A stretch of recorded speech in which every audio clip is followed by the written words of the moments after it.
Le morning, les GG, tout sur les dessus de l'actu, les grandes gueules.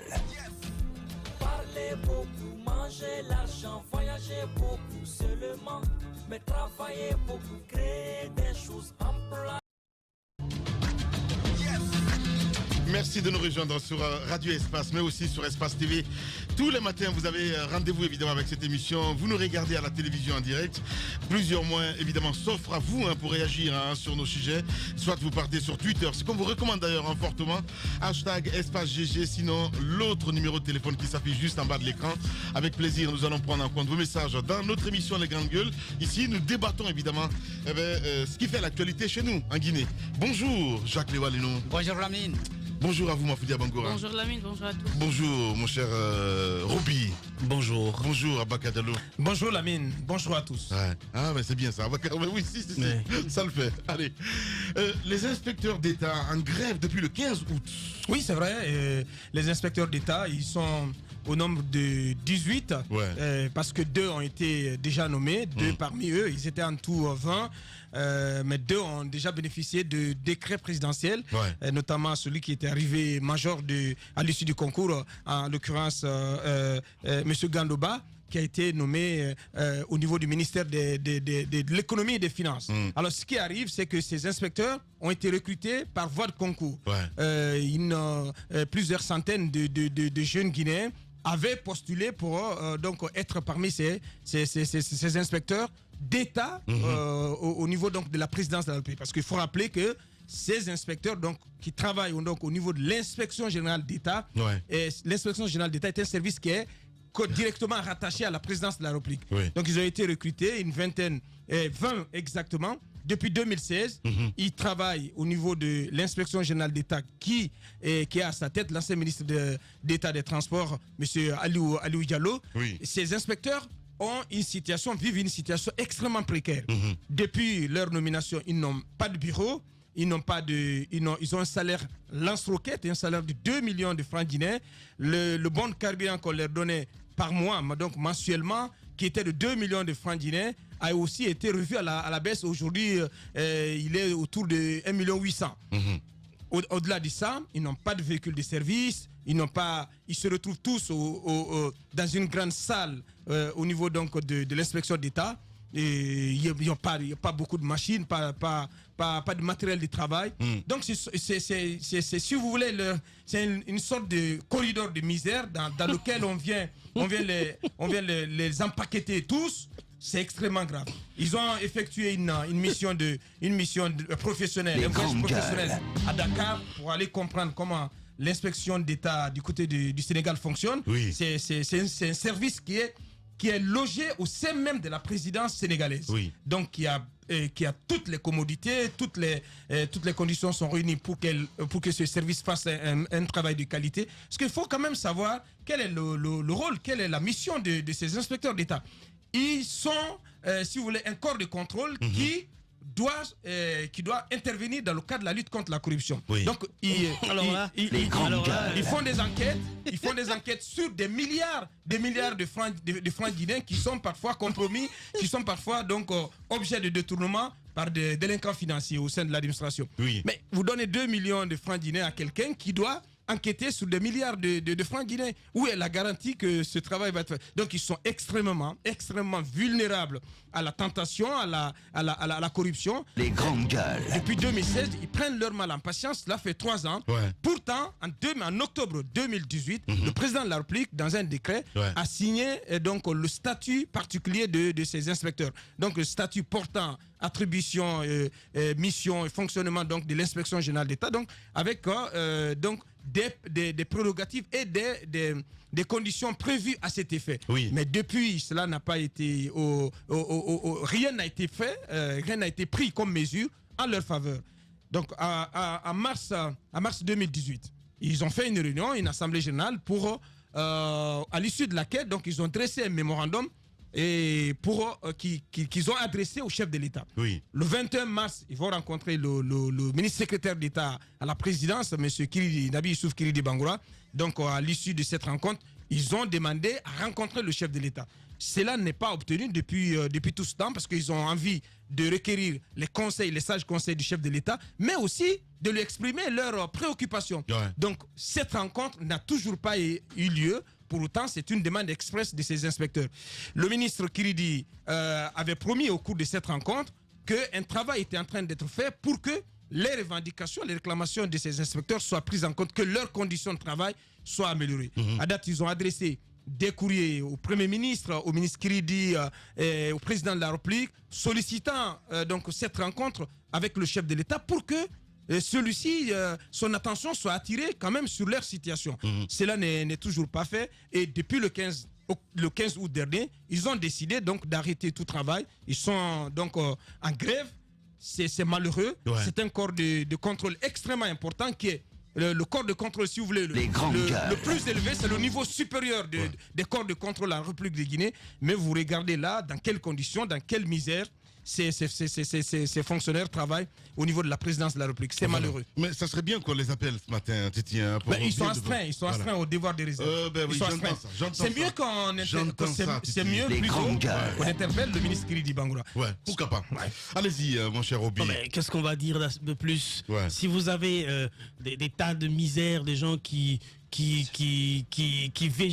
végètent dans une si grande galère, et vous leur demandez d'aller sécuriser les fonds de l'État, aller lutter contre les plus gros voleurs, les plus gros prédateurs de notre économie. Je pense que c'est fait à dessein. Il faut les garder dans cette misère parce que sinon, c'est vraiment...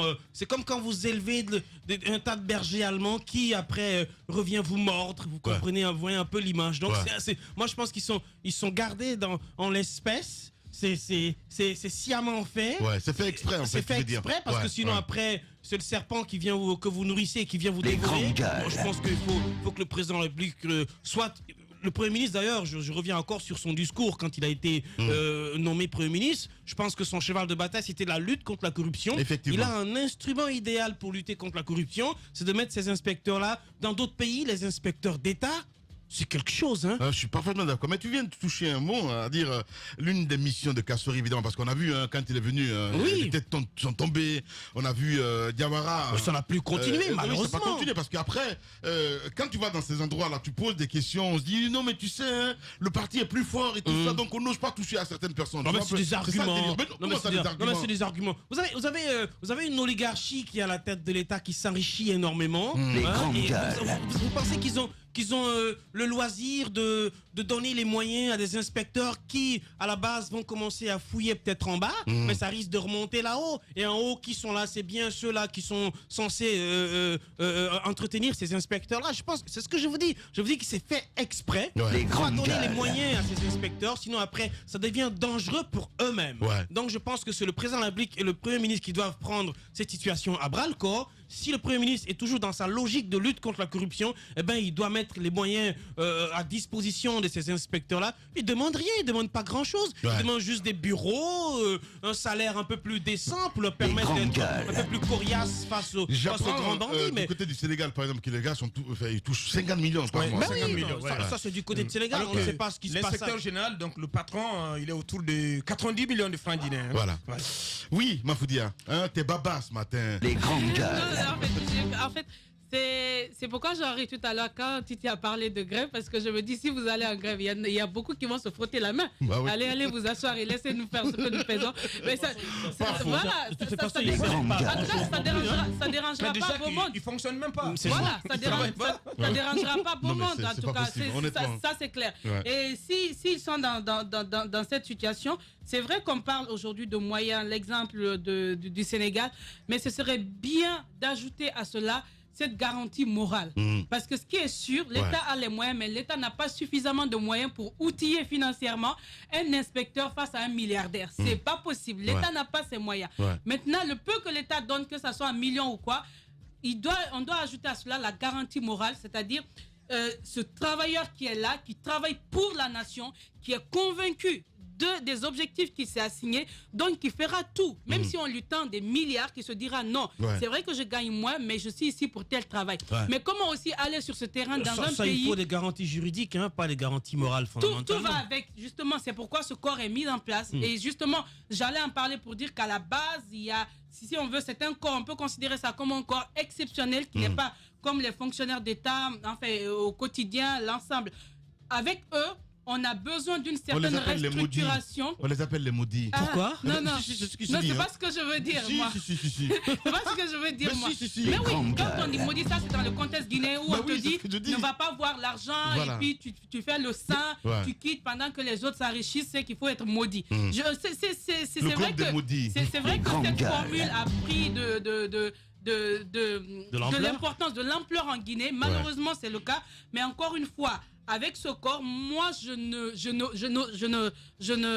mise pas gros dans un pays où la lutte contre la corruption n'est pas effective, c'est pas une priorité pour le moment, c'est dans les mots, parce que lorsqu'on voudra vraiment lutter contre la corruption, on va outiller les hommes qui doivent mener le combat. Ici, ils ne sont pas outillés. À quoi est-ce qu'on peut s'attendre? Ouais, triste réalité, Jacques Léo-Aleno. Ouais, il y a bien des difficultés lorsqu'on est inspecteur. Je me rappelle, et là, c'était des inspecteurs qui sont rattachés directement au ministère de l'économie, donc qui travaillent avec les directions nationales, mais également au niveau des régions, en ce qui concerne la gestion du budget, donc des montants qui sont alloués à ces structures-là pour fonctionner.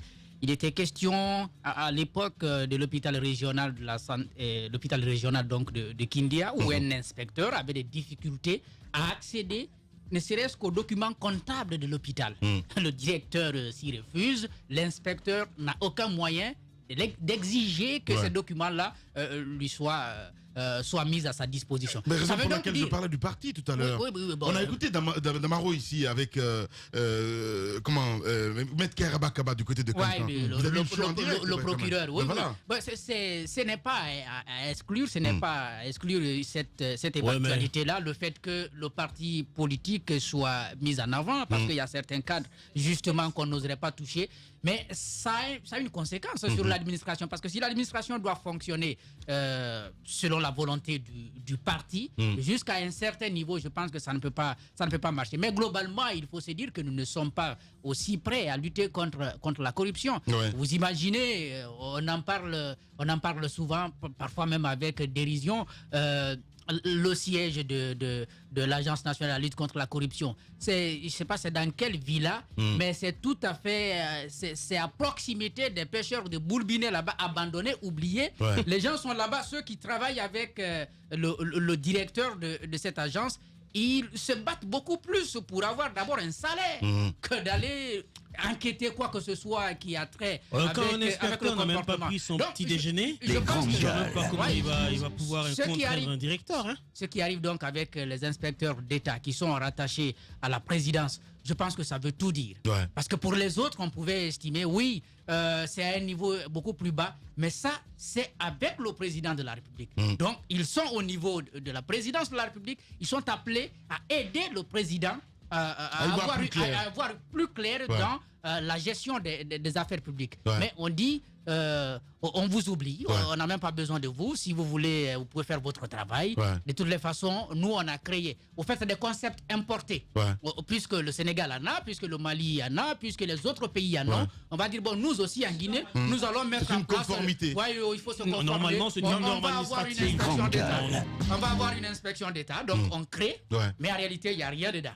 Ce qu'il faut rappeler, c'est on essaie de joindre Kiridi ce matin, mon cher Titi. Ce qu'il faut rappeler, c'est que ce sont quand même des jeunes assez talentueux qui, pour la plupart, sont des fruits du système éducatif guinéen. D'autres sont allés se former, sont allés renforcer leur formation à l'extérieur. Ils sont revenus de bonne foi. Ils ont participé à ce concours qui a été supervisé par Expertise France. Donc, ceux qui ont été sélectionnés là, ceux qui ont été retenus à l'issue du concours, si vous voulez, c'est des gens qui ont été sélectionnés au trébuchet. Donc, c'est vraiment, si vous voulez, c'est le net plus ultra comment je vais dire ça, des produits de l'université guinéenne. De la crème, donc la crème, qui est le pompon. La crème sous le soleil. C'est le pompon qui a été retenu pour être donc au niveau de l'inspection générale d'État. On ne peut pas comprendre que tous ces jeunes-là qui sont battus, donc qui ont allé chercher, qui sont allés à la conquête du savoir et qui reviennent, qui ont la bonne foi et la détermination de se mettre au service de leur pays et qui soient dans cette situation. Moi, je pense que le ministre Kiridi, il a été plusieurs fois saisi de ce dossier. Mais le minimum à faire, c'est aussi de permettre que cette rencontre ait lieu, de favoriser une rencontre entre le président de la République, dont ces inspecteurs relèvent directement, parce que là c'est écrit noir sur blanc dans le décret portant attribution, mission, fonctionnement de l'inspection générale d'État, c'est de favoriser cette rencontre, quitte au président de prendre ses responsabilités, donc d'améliorer la situation de ces inspecteurs d'État ou pas. Mais en gros, les autres l'ont dit, on n'a pas besoin donc de mener une lutte contre la corruption. Vous avez rappelé le cas du Premier ministre qui est venu avec une volonté affichée, une volonté acharnée. Et c'est vrai que sur le cas Paul Moussa et Sekou, c'est des dossiers qu'il a trouvés en instruction, donc qu'il a conduit à leur terme. Ça aussi c'est important parce que c'était des dossiers qui étaient rendus à un niveau et il fallait prendre la décision donc de punir, de sanctionner. Cela n'avait pas été fait avant lui. Il avait instruit donc des inspections, des missions d'inspection dans 8 régies financières de notre pays. Ces missions n'ont jamais eu lieu. Parce que ça a été freiné. Vous vous rendez compte, il y a un monsieur du côté de la primature, un certain Ansoumane Kamara qui est conseiller à la primature. Mais je vous dis pas, le garçon, mais il est victime de toutes sortes de violences. Oui, le monsieur Mamri. Mais c'est fou. Monsieur Mamri, monsieur Agnès. Oui. Mais c'est de la folie. Mais absolument, oui. Le gars, c'est une bombe, je te dis. Justement. Il a non, mais je te le dis. Non, il n'est pas du tout. Il n'est pas aimé dans les milieux économiques. Alors là, pas du tout. Il était à Bercy et c'est le PM qui l'a fait venir. Justement. À un moment, il y a des bruits qui couraient comme quoi il allait être ministre du budget et tout. Donc alors là, il fallait le tuer, le gars. Je te dis. Et ce qui se passe, vous avez vu les recommandations du Premier ministre dans le cadre de la loi de finances initiale. Monsieur Mamri, monsieur Agnès. Et Mamri, d'ailleurs, il faut le rappeler qu'il va entrer en vigueur au mois d'octobre, c'est prévu, parce que le Premier ministre a réussi à mobiliser quelques financements pour appuyer Mamri. C'est une mission d'appui et pour la mobilisation des recettes intérieures, mais ça ne fait pas sourire la mine dans les milieux économiques. Le pauvre Ansoumane, franchement, il doit marcher sous des yeux pour se faire... Non mais attendez, soit tu te dis que tu es un homme intègre, ou bien tu fous le camp. Justement, mais le problème c'est qu'il est très mal vu. Il est très mal vu par... Mais il est venu pourquoi, Titi? Il est venu pourquoi? Il fait son travail. C'est ce que je dis justement. Parce que ce que vous ne saviez pas, c'est que ce garçon, il était à Bercy. Justement. Et pour faire quand le gouvernement français forme, évidemment, il faut que si la Guinée a besoin d'un Guinéen comme ça, du côté de la France, il faut que l'État paye pour qu'il puisse venir servir dans son pays. Le débaucher. Et le président a mis le paquet, il a payé. Mais le gars, depuis qu'il est venu, je te dis pas. Mais il y a beaucoup de jeunes qui sont dans la même situation. Ça ne l'empêche pas de faire son travail. Par contre, il le fait, mais non. Quand tu fais ton travail, je l'ai côtoyé, il a la tête sous les épaules. Plus maintenant. Tu peux bien avoir la tête. Plus maintenant. Il veut craquer, le gars. Plus maintenant, exactement. C'est une bombe. Plus maintenant. Ne me fais pas parler. Ce que j'essaie jusqu'à récemment, il continue de voyager, il continue de... Non, mais c'est pas ça. Non, mais attendez quand même, il continue. Non, mais attendez, je raconte pas des falaises. J'ai dit ici que il a la tête viciée sur les épaules, il continue son travail. Non mais au-delà. Depuis un certain temps, ce n'est plus ça. Agnès, c'est le gars à abattre. Je suis d'accord. On l'a dit plus d'une fois dans cette émission. Mais Agnès, il est engagé, il est mobilisé sur Agnès. Agnès, il y a un recensement biométrique des Guinéens dans des sites, des Guinéens pauvres qui ont un revenu en dessous du seuil de pauvreté. Donc, ce recensement biométrique va être fait. Vous n'allez pas me dire qu'il n'est pas engagé dans ce travail. C'est lui le coordinateur. Il y a aussi Mamri qui va entrer en vigueur. Donc, moi, je considère que au-delà donc de toute cette tempête, de toute cette agitation dans les milieux économiques et financiers de la Guinée, Monsieur Ansoumane Kamara, il doit garder la tête haute, il doit mettre la tête hors de l'eau pour continuer à faire son travail. Et c'est pour cela qu'il a été recruté, il a été débauché. C'est pas donné, c'est pas gagné. Justement, il ne comprend pas. Entre l'obligation administrative qu'il a amenée là, il est obligé, en tant qu'un homme intègre, de faire son travail. Mais si vous travaillez, si vous êtes en train de travailler la tête complètement dans les chaussettes, je pense que les conditions deviennent complètement difficiles. On sait très bien, avocat, ce qui se passe. Ce qui se passe, c'est que le monsieur, moralement, il est à 2 doigts de craquer, mais il tient quand même parce qu'il a quand même des engagements auprès de celui qui l'a débauché. Il a quand même des résultats à prouver. C'est un homme qui tient énormément à son image personnelle. Donc, il est engagé sur le terrain, il travaille, mais le moral n'est pas là. Il est complètement... parfois, c'est non, mais il y a des pièges, mais c'est juste... Tu sais, en bas de la primature, il y a les renseignements généraux. Mais il y a les renseignements généraux partout. Non, mais tu sais, mon cher Ruby. Donc souvent, il passe par ces gens-là pour piéger le gars et tout ça. Mais heureusement pour lui, il tombe pas dans les patates. Hein, ça, je te le dis. Hein. Ouais, mais il n'a qu'à tenir bon. Ce que je vous dis par rapport Jusqu'à quand? Ouais, mais il faut tenir en Guinée. Jusqu'à quand? Nous, on tient dans ce pays. Donc, si vous débarquez comme ça, il y a le cas du jeune Diaby. de la protection du Premier ministre. Il y a le cas du jeune Diaby. Il y a le cas du jeune... Il y a le cas du jeune Diaby qui est à la Sogeb. Je sais même pas c'est la Sogeb, c'est ça, au Bagboun. Lui aussi, c'est la même chose. Internet et tout ça, ça a failli l'exploser la tête parce que lui aussi, il vient de, je crois, de Alcatel ou je ne sais pas, de Paris. Il est venu, mais il a vécu dans une misère administrative terrible ici dans ce pays. On l'a fait tout type de tacles, les crocs en jambes, etc. Mais il n'est pas tombé, il a tenu bon. Aujourd'hui, il est quand même à un niveau où il a compris le système administrativement et il essaie de s'intégrer. Mais après, quand vous revenez comme ça, c'est vraiment pas évident. Il faut avoir vraiment de l'acier dans le crâne pour pouvoir tenir dans ce pays parce que vous venez avec tout ce que vous avez appris comme bagage intellectuel du côté de l'Europe, un peu partout. Vous êtes confronté à une administration qui ne fonctionne pas, à une administration truffée de vieilles personnes qui ne savent rien faire que des vieux qui savent rien faire. Attendez, ça passe pas. Ça va passer. Ça glisse. Il faut que ça passe, ça glisse pas. Non, c'est arrêté. Ça glisse, je te dis. C'est solide sur ses pattes. Ça glisse pas. L'administration est truffée de vieilles personnes qui comprennent rien, qui savent même pas manipuler un smartphone. Si vous débarquez dans un environnement pareil, mais t'es malade. Non, mais je suis pas malade. Mais si t'es malade, je suis bien portant. Non, pas du tout. C'est toi qui me vois en malade. La maladie que j'ai, non mais la maladie. C'est ce que tu oublies de comprendre justement. Alors le monsieur Mamri. Mais non, mais le monsieur Mamri, le monsieur de la Sogeb. Qu'est-ce que t'as contre les vieux? C'est parce qu'ils sont pas actuels. Voilà, ils sont pas actuels, ils sont dans cette administration. On parle des inspecteurs, ce sont ces jeunes-là, des inspecteurs dont on parle, qui vivent dans la grande misère, qui sont censés être la police financière, mais regardez, qui sont en train de les maltraiter. Ce sont, non mais c'est pas une garantie, je suis d'accord. Mais c'est pas les vieux quand même. Non mais qui sont en train de manipuler?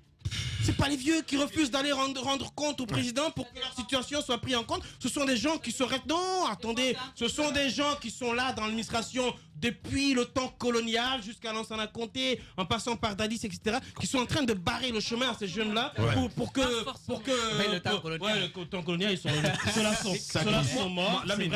Il faut être compréhensif. Notre administration a de gros problèmes. Il faut l'informatiser. Si vous l'informatisez, à partir du moment où vous l'informatisez, vous avez la chance de balayer... de balayer 60... Non, vous avez la chance de balayer... Attendez, pas parce que tu as demandé à une dame à la RTG où se trouve ton mail qu'elle dit qu'elle a oublié son mail à Conakry que tu vas dire que c'est pareil. Mais c'est pas possible. Je vous donne je prie Dieu que vous ayez affaire à un vieux un jour dans l'administration. Vous allez comprendre. Mais qu'est-ce qui se passe là? Aujourd'hui, c'est la journée mondiale des personnes âgées. Incroyable. Aujourd'hui, un peu de respect pour les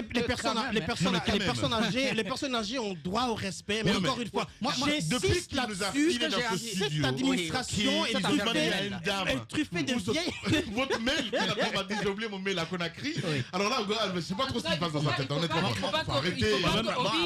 Je vous raconte une anecdote. Je vous raconte une anecdote. Plusieurs fois, je suis rentré je suis allé dans des coins où j'ai rencontré je dirais pas, excusez-moi du terme, quand j'utilise des vieilles personnes qui m'ont approché. Ah, mon fils, moi je travaille tel, vous pouvez me donner mon numéro, vous pouvez me donner votre numéro, il me donne son téléphone, je mets le numéro, enregistre, mets ton nom. Eh ben voilà, je vous dis, c'est un peu l'image de notre administration. Les GG à l'indépendance. Ça se vérifie. Véritable success story de la radio Espace Guinée. Les grandes gueules, détentrices des meilleurs scores radio en Guinée de la meilleure émission talk show, a donné le créneau horaire du départ au bureau et du retour à la maison, récoltant depuis des années consécutives le titre d'émission la plus écoutée en Guinée, toutes catégories confondues. Un grand total de plus de 5 millions d'auditeurs ont été fidèles au talk show Les GG, diffusé jour après jour sur toutes les stations du réseau Adafo Média de 9h à 10h30, un exploit qui restera longtemps dans les annales de la bande FM en Guinée. Les Grandes Gueules d'Adafo Média, seule émission dans l'histoire de la radio en Guinée à franchir le cap des 5 millions d'auditeurs. À Bokeh, Cancan, Labé sur Radio Espace Région. À Kindia sur Kanyazik. En forêt sur Sahali FM. Meilleure émission talk-show panafricaine sur le continent, jamais éditée dans la sous-région. Bienvenue chez les GG. Ici, on ne prend pas de gants. Radio Espace, les Grandes Gueules. Leur spécialité, c'est la démesure totale. Tant qu'ils ne changeront pas, nous ne changerons pas non plus. Les Grandes Gueules, à suivre tous les jours sur la radio d'opinion. Radio Espace. Le ridicule et la méchanceté sont ses traits de caractère. La haine est un poison mortel dont beaucoup se nourrissent pour vivre. Il n'y a pas d'entrepreneur audacieux qui ne fabrique pas automatiquement jalousie, envie, critique, caricature, diffamation et désinformation. Bienvenue sur Radio Espace Guinée, la radio dont les autres s'inspirent. Radio Espace Guinée. À Conakry sur 99.7, en région à Labé, Kakandé sur 99.7, à Cancan sur 99. Radio Espace Guinée. Le son des îles paradisiaques à Roum, Los sur 99.7. Radio Espace. La radio au cœur des îles. Véritable success story de la Radio Espace Guinée. Merci de nous rejoindre dans cette émission Les Grandes Gueules sur Radio Espace Guinée. La Guinée donc célèbre demain mercredi 2 octobre l'an 61 de son accession donc à l'indépendance. À cette occasion, l'agence Nord-Sud Communication offre 2 spectacles humoristiques donc dans une mise en scène du talentueux Boukari intitulé donc On ne gagne pas une équipe qu'on change. Rendez-vous donc ce soir au Palme Camayen avant donc le Palais du Peuple, avant le Palais des Sports à Bakar Diallo, c'est ça, demain 2 octobre. Et qu'est-ce qui va ponctuer donc les 2 spectacles? On essaie de comprendre ce matin. Boukari, humoriste, les zinzins de l'art, et Al Soari, manager donc général de Nord-Sud Communication, ils seront avec nous dans cette émission. Et Takana Zion aussi qui va nous rejoindre dans la deuxième partie de l'émission Les Grandes Gueules. Mais on va parler de ce jeune, qu'on identifie être guinéen, puisque l'avion quand même a décollé de Conakry pour Casa, qu'on a retrouvé mort dans la trappe de la rame. Cela pose beaucoup de questions. Ouais. Cela pose la question de la défaillance de sécurité qui existe au niveau de l'aéroport. Parce que je ne peux pas comprendre comment ce jeune-là a pu aller jusqu'au niveau Comment il a pu d'abord embarquer. Non, aller d'abord traverser pour aller jusqu'au niveau des tarmacs, pour monter ensuite dans la trappe de cet avion-là. De l'aéroport international de Conakry-Bessia doit démissionner.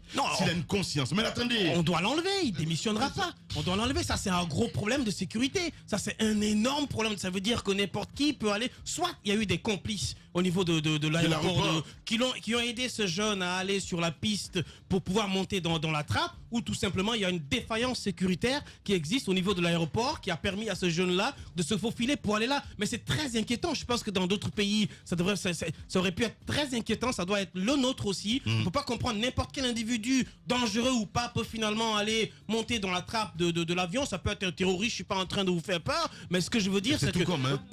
Ben oui.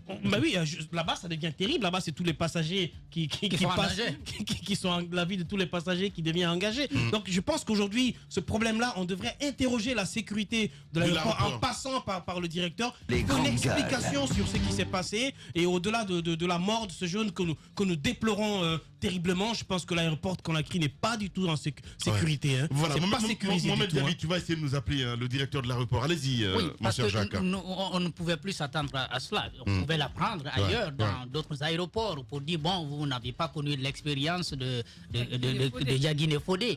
Mais nous avons connu ça. Je pense que la sécurité pourrait être renforcée davantage. Mais je suis d'accord avec Roby, je pense qu'il y a une défaillance, mais véritable. Je ne crois pas que ce soit possible que quelqu'un qui n'est pas aidé par quelqu'un de l'aéroport puisse dépasser, si vous voulez, tout ce qu'il y a comme système de sécurité. À commencer même par, si vous voulez, la cour, accéder jusqu'au dépasser la police, arriver jusqu'au tarmac.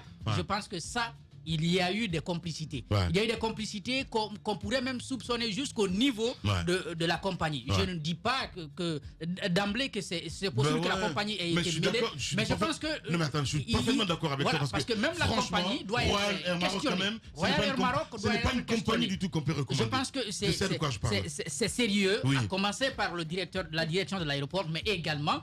Il faut... Les grandes gueules. Qu'est-ce que tu as avec les compagnies? Dernièrement, c'était Air France, et puis aujourd'hui, c'est Royal. Oui, j'ai dit tout. Je t'expliquerai après. J'ai dit tout simplement que nous devons... Non, mais honnêtement, les interrogations... Honnêtement parlant, allez-y, Jacques. Les questions doivent être portées à deux niveaux.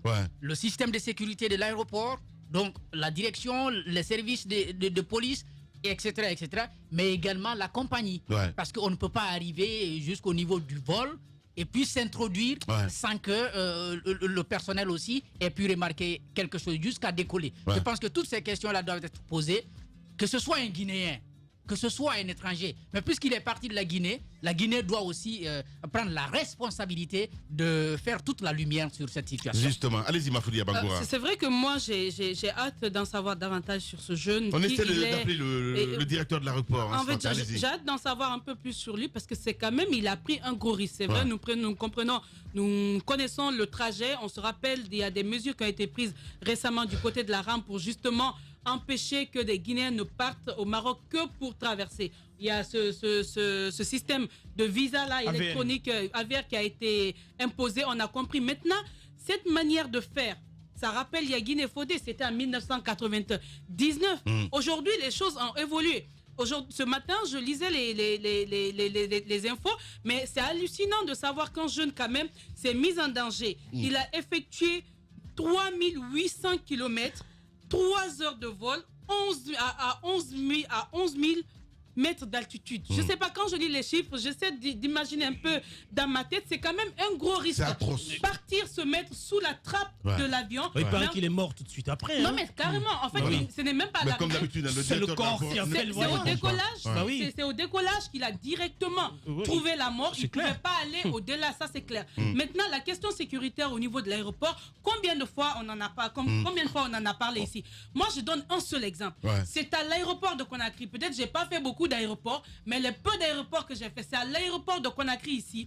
Vous arrivez pour prendre vos bagages, c'est tout un monde, même ceux qui n'ont pas voyagé. Vous voyez des gens qui viennent vous proposer leur service, c'est là qu'on vole les valises. Après, c'est pour nous dire qu'il y a un travail qui est fait pour qu'il ait la sécurité. Il n'y en a pas. Cette question migratoire aujourd'hui, c'est facilité parce que justement les frontières sont poreuses aujourd'hui. Les gens passent facilement à partir de la Guinée. C'est ailleurs qu'il y a une bonne lutte. En Guinée, peut-être on va dire merci aux institutions internationales, mais quelle institution internationale? Non, quand on prend l'OIM, c'est un exemple que je donne. Non. S'il te plaît, Non. Quand je dis c'est pas parce que je prends un exemple, mais ne serait-ce que la volonté affichée. Au moins on voit de la mobilisation là-bas, de lutter contre l'immigration.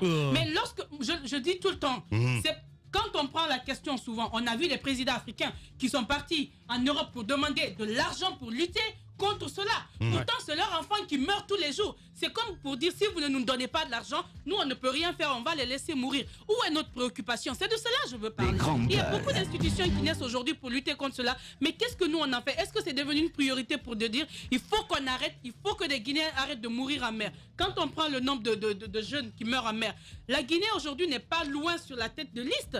On n'est pas loin. C'est un constat. Mais qu'est-ce qui est fait vraiment? On nous dira qu'au niveau des ministères tutelles, il y a des services qui s'occupent de cela. Mais quel est le travail qui est c'est fait. Ce n'est pas une priorité, c'est ce que je veux dire. À un moment donné, peut-être il va falloir se dire que c'est notre problème à nous. Ces morts-là, c'est à nous de ne pas les supporter. C'est pas parce qu'il faut encore attendre de l'aide. Maintenant, au niveau de la sécurité, ne vous attendez pas à plus. On est habitué à ces discours. Mais encore, c'est un business, on ne va pas revenir là-dessus, qui est autour. Tant qu'il y a l'argent, les gens sortiront en Guinée, c'est comme ça, c'est pas compliqué. Allez-y, Jacques. Rapidement par rapport à l'immigration, je pense qu'il faut qu'on change d'approche.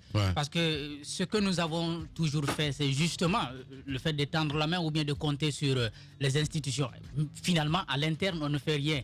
Ni en amont pour prévenir, ni en aval pour peut-être réprimer. Parce qu'on sait c'est que le jeune vient de faire. Ça prouve à suffisance qu'il y a une bonne partie de la jeunesse guinéenne qui veut vraiment partir. Parce que le fait de s'introduire sous la trame d'un vol pour aller mourir après, ça veut dire que c'est vraiment une décision, quoi. C'est vraiment décidé. Maintenant, il y a la question des passeurs, par exemple, qui n'est jamais bien traitée ici. On sait, tout le monde sait qu'à partir de nos gares routières, les passeurs sont là et il suffit seulement de s'y approcher. Et vous avez des personnes qui essayent de vous convaincre, même si vous n'en avez pas l'intention, on essaie de vous convaincre pour vous conduire vers ces destinations. À un moment donné, je crois que c'était en 2015, on a pris plusieurs cas comme ça du côté de Kindia, où des enfants d'une dizaine d'années étaient conduits comme ça à des destinations inconnues. Je pense que on devrait mettre, si vous voulez, les services de sécurité à contribution. À un moment donné, j'ai entendu Tchegboro en parler, mais finalement, je ne sais pas ce qui a été suivi de ces discours. D'accord, surtout. Non, moi, je pense que c'est beaucoup plus la responsabilité de la SOGEAG qu'il faut pointer dans ce dossier, parce que c'est elle qui a la gestion et l'exploitation de notre aéroport. Et il faut savoir que c'est les aéroports de Paris, plus l'État guinéen. J'ai pu comprendre qu'une autre société de droit africain, en tout cas, en fait d'envergure africaine, est entrée récemment dans le capital de l'aéroport international de Conakry. Donc la SOGEAG a manqué de vigilance, donc n'a pas fait son travail. Autrement, ce jeune n'aurait pas pu accéder à la plateforme de l'aéroport de Conakry et jusqu'à s'introduire dans le cockpit de cet avion. Parce que, de l'avis de certains observateurs, lorsque l'avion donc se pose sur le tarmac, il n'est plus sous la responsabilité de la compagnie, mais plutôt de la société qui exploite l'aéroport. Ce jeune a voulu s'extraire de l'enfer, a voulu s'extraire du manque de repères. Parce que beaucoup plus d'un jeune sont sans repères, sont sans perspective. Et moi, je dis même qu'il est une victime des restrictions de voyage qui ont été décidées par le royaume chérifien, le Maroc qui a décidé récemment donc d'imposer une sorte de visa, comme l'a rappelé Maf, cette autorisation de... Oui, mais il ne faut pas oublier que beaucoup de jeunes qui avant ont eu la chance de traverser pour aller au Maroc, qui sont là-bas, ils vivent vraiment l'enfer sur terre. Mais c'est ça que j'étais en train d'expliquer, Robin. J'ai dit qu'il est victime de ces restrictions de voyage parce que depuis que cela a été imposé, les jeunes Guinéens ont du mal désormais à aller au Maroc. Vous avez le cas de ces étudiants. C'est pas mal. Je parle du cas de ces étudiants parce que j'ai été interpellé sur WhatsApp par un jeune Guinéen qui étudie au Maroc. Il m'a expliqué que plus d'un de ses camarades qui sont revenus en Guinée pour les vacances n'ont plus eu la possibilité de retourner parce que le Maroc leur a refusé systématiquement l'AVN, l'autorisation de voyage donc sur le Maroc. Mais comment vous expliquez cela, des étudiants guinéens qui sont régulièrement installés dans les universités au Maroc, qui reviennent dans leur pays pendant les vacances et qui ne peuvent plus retourner. C'est extrêmement compliqué. Donc ce jeune, parce que dans le passé quand même, les Guinéens, ils n'avaient pas besoin de montrer patte blanche pour aller au Maroc. Aujourd'hui, il y a 7 contraintes qu'ils ne peuvent pas contourner. Et donc la seule façon peut-être pour ce jeune-là, parce que ce qui est au bout de sa traversée, donc de son projet, c'est d'atteindre l'autre côté de l'Atlantique. Il cherche à atteindre le Maroc pour continuer sur l'Espagne ou sur l'Italie. Mais comment atteindre le Maroc alors qu'il n'a pas la possibilité d'accéder à cette autorisation? Donc la seule façon pour lui, la seule issue qui s'offre à lui, c'est de s'introduire dans le cockpit de l'avion. Et malheureusement, je pense que une enquête sérieuse doit être menée. Ça interpelle et depuis le ministre radio, quand même, honnêtement parlant. On n'a pas fait. Il n'y a personne qui en parle. Mais oui, du gouvernement, il n'y a personne qui bouge. Justement, dans d'autres dans d'autres pays, cette affaire est sérieuse. Dans d'autres pays, l'aéroport est mis vraiment. C'est qui le porte-parole du gouvernement? Boubacar Silla. Extraordinaire. En plus, c'est le ministre des Transports. En plus, c'est le ministre des Transports. Non, ça concerne le responsabilité. Le ministre des Transports qu'il est et le ministre de la Sécurité. Parce que sur le plan des transports, la SOGIAC, c'est un service donc qui relève du ministère des Transports. Et de l'autre côté, il y a la police de l'air et des frontières qui doit aussi s'expliquer. Le directeur Sangaré, sa responsabilité est totalement engagée. Il faut donc qu'il y ait une enquête sérieuse pour savoir comment ce jeune a pu accéder d'abord à la plateforme aéroportière de l'aéroport de Conakry et ensuite comment il s'est introduit. Au lieu d'introduire, comment je vais dire ça, le parking VIP aux députés et aux anciens premiers ministres comme c'est Louis Sidia, je pense qu'ils ont mieux à faire. C'est plutôt lui, Maïgara plutôt, le directeur général de la SOGIAC, qui doit vraiment se bouger. Allez-y. Je pense que les Marocains ont mis ce système de visa électronique. C'est parti d'un constat. C'est parti d'un constat du fait que beaucoup de jeunes, souvent moins âgés, moins de 18 ans, traversent et vont au Maroc. Et quand ils vont au Maroc, l'objectif, c'est pas pour passer des vacances, c'est pas aller pour visiter le mall, etc. C'est pour aller traverser, complètement dans l'Espagne, dans le désert et rejoindre la mer pour pouvoir traverser. Et les conditions de vie de ces jeunes-là, c'est extrême là-bas dans la brousse. Moi, j'ai eu des discussions avec plusieurs d'entre eux qui sont là-bas, qui finalement vivent, excusez-moi du terme, mais comme des animaux dans cette brousse. Donc je pense que il y a un reportage terrible il y a plusieurs images. J'ai plusieurs vidéos terribles là-dessus. Je pense que quand même à un moment donné, il y a souvent la responsabilité de la police marocaine aussi qui est pointée du doigt quant au traitement de ces migrants lorsqu'ils sont attrapés. Il y a d'autres qui sont amenés en plein dans le désert pour les laisser mourir là-bas. Donc quand vous partez de ce constat-là, je pense que vous avez envie, comme le dit Jacques, vous avez envie de tuer la situation en amont. En amont, c'est de bloquer complètement dans les pays de provenance de ces jeunes-là. C'est pour ça qu'ils ont fait ça. C'est un système de contrôle qui permet, selon eux, de filtrer les entrées au niveau du Maroc. Maintenant, ce qui s'est passé à l'aéroport de Conakry n'explique pas tout. Ce qui s'est passé à l'aéroport de Conakry, c'est un problème guinéen, c'est un problème de sécurité à l'aéroport de Conakry. Et cette sécurité-là implique tout le monde, pas seulement que les passeurs, ça implique aussi les autres compagnies qui viennent, parce qu'il faut pas oublier que nous sommes dans un air de terrorisme ambiant un peu partout. Je pense qu'il faut que les responsabilités soient situées. Dans d'autres pays, on aurait bouclé l'aéroport de Conakry le temps de savoir ce qui s'est passé. Ouais, non, c'est important. Allez-y, Jacques Léwa. Oui, la question de l'immigration. Vous voyez ces jeunes qui reviennent, malgré tout, qui reviennent soit de la Libye et du Maroc et qui essayent de se réorganiser pour complètement partir. Traumatisés. Le reportage que vous avez suivi donc sur Espace TV, c'est une base qui est du côté de Bambeto, qu'on appelle la base européenne. Donc c'est des jeunes qui se retrouvent. Souvent, c'est des jeunes retournés donc de ce voyage périlleux-là, mais qui essaient de se réorganiser. Soit ils reprennent le taxi ou bien ils reprennent le petit commerce pour rassembler encore de l'argent pour se lancer dans le voyage. Je pense qu'on parlait tout à l'heure des institutions, l'OIM qui fait des petites initiatives comme ça pour voir comment travailler à insérer ces jeunes-là socialement. Je ne crois pas qu'il y ait un suivi jusqu'au bout. Parce que je suis en train de douter que ces initiatives-là ne soient pas aujourd'hui utilisées par ces mêmes jeunes pour peut-être collecter de l'argent et répartir. Je sais pas. Et quand vous leur posez la question, moi je suis le reporter de Yali, où il y a un jeune qui dit demain si j'ai l'occasion je me barre. Il répète, c'est comme ça, ils disent toujours. Je pense qu'il y a un problème de développement en général qui va s'introduire, mais encore une fois, peut-être qu'on peut dire aussi à ces jeunes-là, le risque n'est pas à prendre à tout prix. Le risque n'est pas à prendre à tout prix parce que il y a d'autres... Il n'y a plus d'espoir. Oui, il y a plus d'espoir, c'est vrai, mais allez-y. On ne peut pas... Je suis parfaitement d'accord avec toi. Je suis parfaitement d'accord. La réalité, allez-y. C'est vrai que pour certains cas, on dirait qu'il y a de la facilité parce que souvent, l'argent que certains mobilisent pour voyager, ça fait quand même plusieurs millions. Des millions qu'ils peuvent prendre pour investir, avoir un projet ici et pouvoir avoir de l'avenir. Pour certains cas, on peut parler. On a vu avec le temps l'implication des parents. Dans certaines familles, les parents qui donnent de l'argent aux enfants de partir.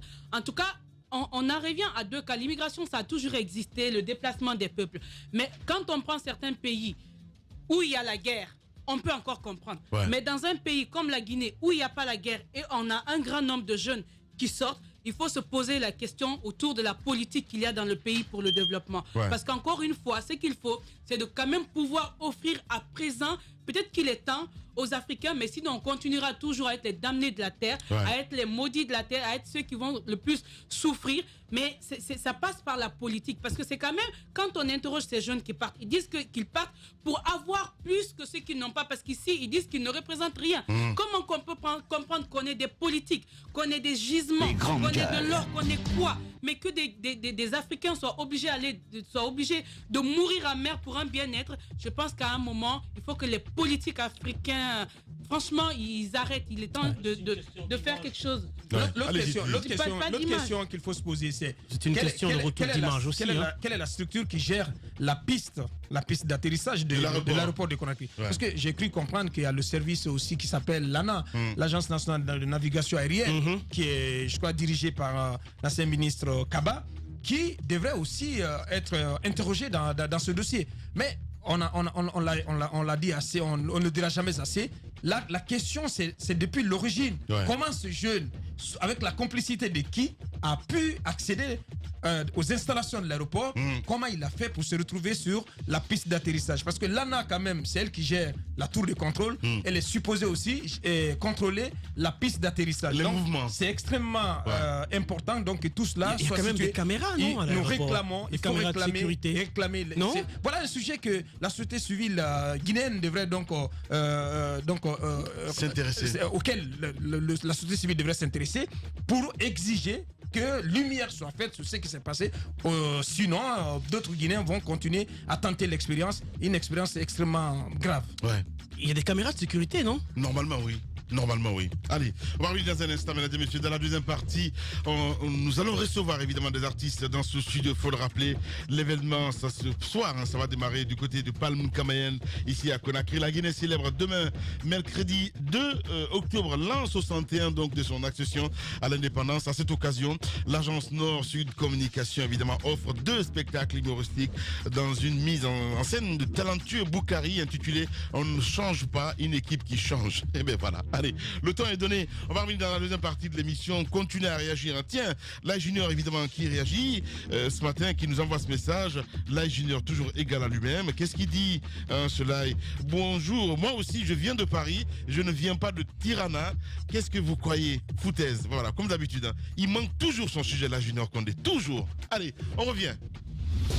Cet homme qui fera profession de rechercher la vérité et de la dire sera toujours odieux à celui qui exercera l'autorité.